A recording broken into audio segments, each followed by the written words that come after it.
I am ready. Serbisyong totoo ng GMA News. Good morning mga kapuso. Bahagya po humina ang ihip ng amihan ayon sa Pag-asa. Gayunpaman, asahan pa rin ang pulupulong mahinang ulan, lalong-lalong po sa Luzon at ibang bahagi ng Visayas ngayong Biyernes. Sa datos ng The Weather Company, ang northern section ng Luzon ang may mataas na tsansang ulanin, katulad po dyan sa Tugigaraw at dyan sa may Baguio. Samantalang dito sa Metro Manila, bahagya lang na magiging maulap at mababa pa rin ang tsansa ng pagulan, 10%.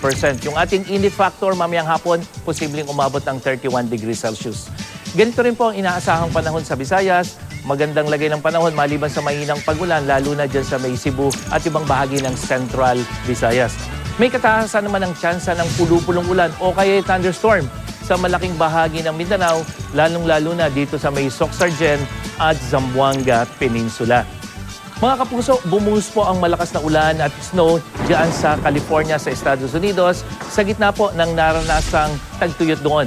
Ilang flights ang nakansela dahil dito. At sa datos ng The Weather Company, may banta muli ng malalakas na snow at ulan diyan po sa California sa araw ng Biyernes at Sabado sa kanilang oras. Sa kabila niyan, ayon sa mga eksperto, hindi pa sumasapat ang ulan para masabing tapos na ang tagtuyot doon.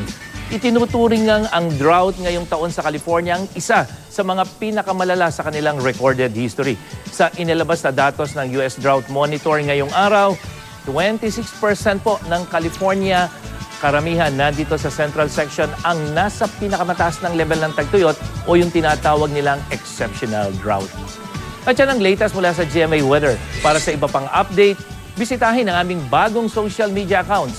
Hanapin o i-type ang I Am Ready PH sa Facebook, Twitter at Instagram. Ako po, si Nathaniel Cruz para sa I Am Ready, serbisyong totoo ng GMA News. Magbabalik pa ang unang hirit.